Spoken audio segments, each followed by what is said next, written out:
So ayun na nga 'no mga paps, tila bang medyo gumulo nga 'no ang, comsec ng live ni Mayor doon sa Luhay, Bohol. Dahil kumbaga okey naman nung una na simula nung banda hanggang nagsasalita yung host, okey naman lahat. Tapos nung tinawag na si Elias wala na talaga.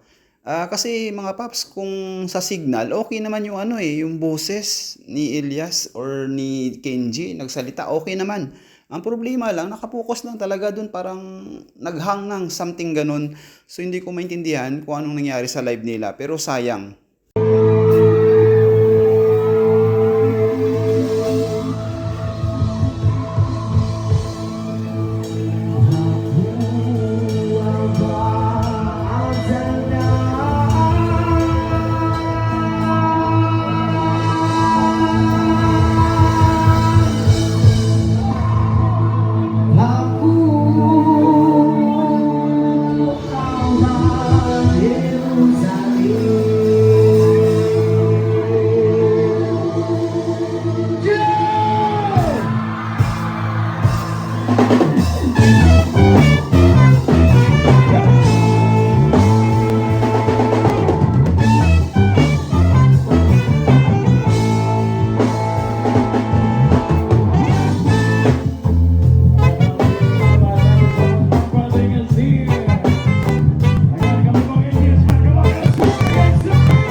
Dagdag pa mga paps, kaya medyo hindi maganda yung mga comments doon sa Comsec dahil itong ano si host, Vice Mayor din 'yan, no? Pero napaka-unprofessional the way siya magsalita.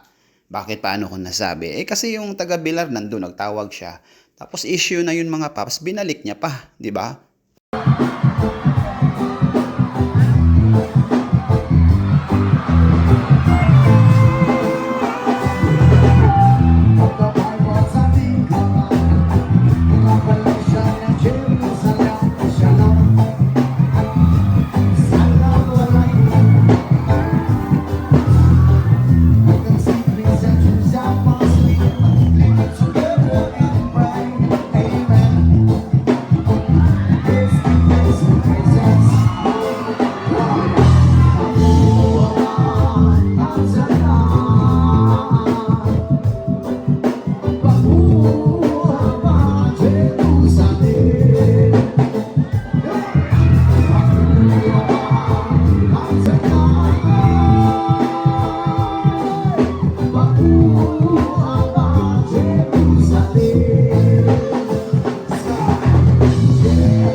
bakit kailangan niya pa ipaalala yun mga paps? Dahil negative na yun eh, no? At alam party-party yan, event yan, concert yan. So dapat para maging maganda naman yung takbo, sana wag na i-remind yun. Be positive lahat.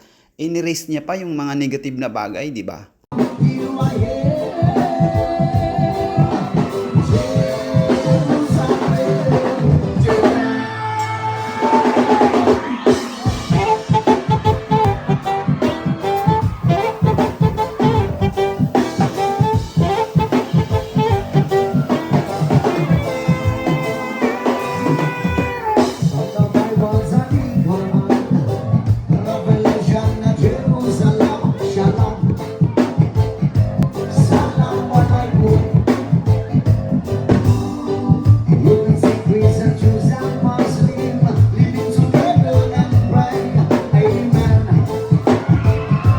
Pero anyway mga paps, naintindihan ko siya kasi hindi naman talaga siya host eh. Kaya yung mga ugali ng host siguro hindi naman ganyan, di ba? So as a host, dapat naintindihan nila yun. Always doon ka focus sa positive vibes. Huwag mo na ungkatin yung mga issue.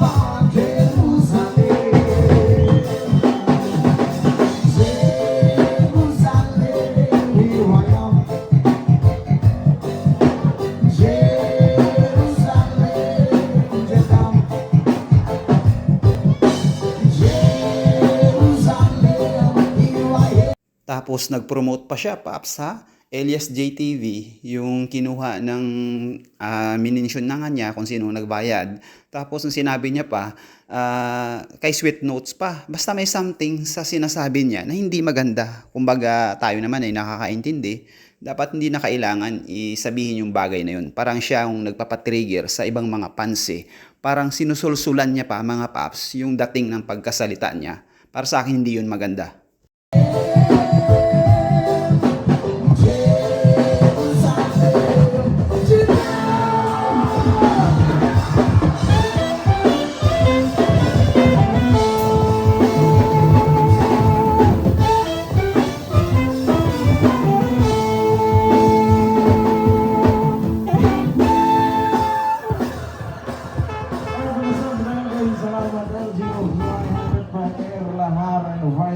Mayor Janjan and special po sa mga SB members.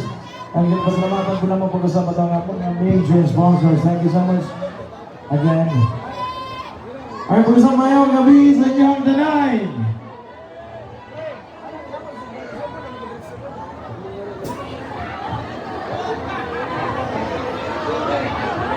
Ay pasalamatan po naman po kasama ng floor.